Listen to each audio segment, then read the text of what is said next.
Salut! Aujourd'hui on se retrouve pour une nouvelle vidéo, donc Sketchbook Tour, elle sera en plusieurs parties. Je suis à peu près la moitié de mon sketchbook, donc comme d'habitude je vais vous présenter le sketchbook et ensuite on démarrera le Sketchbook Tour. Donc on est sur un stickers de... Alors, je n'ai plus son nom là en tête, là c'est l'un de mes stickers à moi, des stickers de Stéphanie Pessoa. Donc derrière, ça c'est un stickers de Jen dans la jungle qu'elle avait fait pour son Patreon. Ensuite, tous les petits stickers, ce sont des stickers de Stéphanie Pessoa aussi, d'une planche de Ghibli. Et donc, concernant le carnet, il s'agit d'un carnet donc Fabriano Drawing, donc spécial dessin, 60 pages.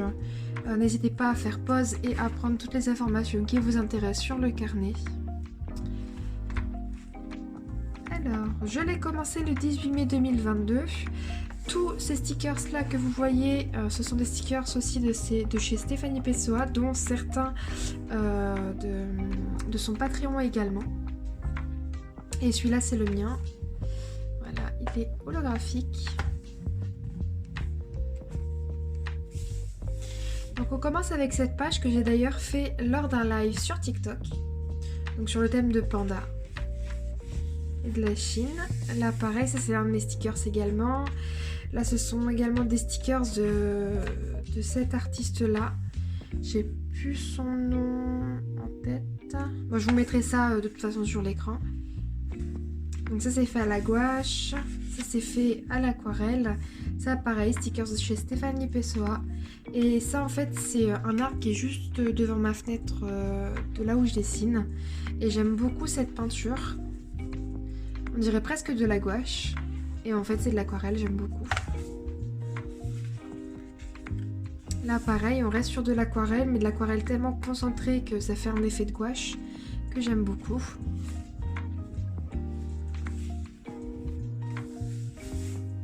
Pareil, toujours sur de l'aquarelle, donc des fruits, des fleurs. Oui, c'était une période pas mal très fleurie et franchement j'aime beaucoup ces doubles pages. Hop. Là je sais pas si vous voyez, ouais, si vous voyez normalement, c'est avec des paillettes. C'est de l'aquarelle directement qui est dorée en fait, tout simplement. Là aussi ça reste de l'aquarelle. Celui-ci j'en ai fait un stickers. Encore des petites fleurs. J'aime beaucoup. Là, on est sur une période où j'ai fait pas mal de petits portraits. Donc, au crayon de couleur, c'était avec ceux-ci. Alors, est-ce qu'ils sont où? Ils sont là. Donc, c'est les polychromos de chez Faber-Castell. Donc, c'est avec ça que j'ai pu faire mes dessins au crayon de couleur.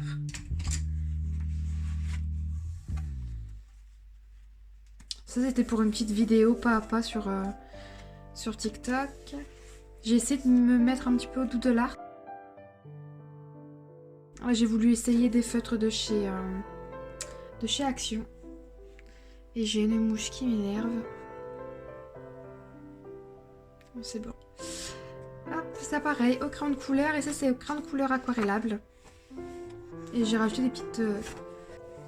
Donc là j'ai pu rajouter des petits reflets blancs. La peinture blanche, là pareil, crayon de couleur. Là je suis un peu déçue parce que ça rendait super bien. Et en fait j'ai voulu utiliser des feutres à alcool derrière. Et ça transperçait un petit peu le papier.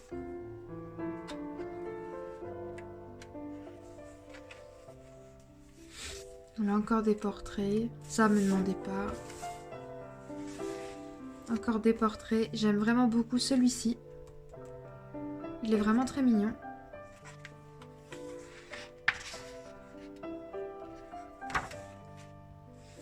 Ça pareil, c'était au crayon de couleur aquarellable.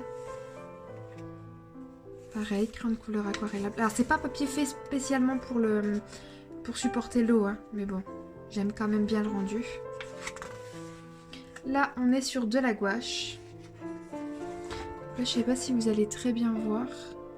Oui, si vous voyez quand même assez bien.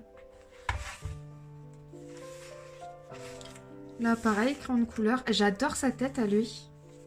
Crayon de couleur, stylo. Crayon de couleur aquarellable. Là aussi, là, on va passer sur des portraits avec des crayons de couleur aquarellables, voilà. Pareil, crayon de couleur aquarellable. J'aime beaucoup le rendu. Crayon de couleur aquarellable. Là, c'était donc de l'acrylique. Je me suis acheté ce gros pot chez Action, il me semble, ou si c'est pas Action, c'est Cultura, mais je crois que celui-ci c'était Action. Et donc j'ai fait au crayon de couleur, donc polychromose de chez Faber-Castell, les couleurs et les ronds. Et ensuite, juste pour les ronds et les reflets blancs, pour que ça s'intensifie un peu mieux, j'ai utilisé donc mon Posca blanc. Donc là, je sais pas trop où il est. Pareil, donc le fond à l'acrylique et donc crayon de couleur blanc et j'ai retracé au Posca. Et là pareil, on arrive donc sur la dernière page de ce sketchbook, normalement oui, puisqu'après j'ai pas encore fait la suite. Et toujours pareil, donc peinture acrylique noire avec des crayons de couleur et du Posca pour faire ressortir le blanc. Je reviens juste sur celle-ci pour vous montrer, je trouve ça vraiment joli. Et pour information, donc ce sont des références sur Pinterest. Voilà, que je le précise quand même. Bon, celui-ci, la référence était à peu près le même oiseau, mais la queue elle était juste vers le bas. Et comme j'ai pas eu la place, je l'ai fait remonter. Mais oui, ce sont principalement des références Pinterest. Que ce soit pour les portraits ou là pour les animaux où j'ai un petit peu modifié. Par exemple, le chat n'était pas exactement comme ça. La biche, vous dites bien qu'elle n'était pas comme ça. Mais j'aime vraiment beaucoup. Voilà. Donc j'espère que ce petit sketchbook tour vous a plu. Et bien si c'est le cas, n'hésite pas à t'abonner, à liker, à commenter pourquoi pas, à me dire quel était ton dessin préféré. Et n'hésite pas à me donner des idées de vidéos de ce que tu aimerais voir sur ma chaîne. Sur ce, je vous dis un grand merci d'être passé par ici, d'être resté jusque là.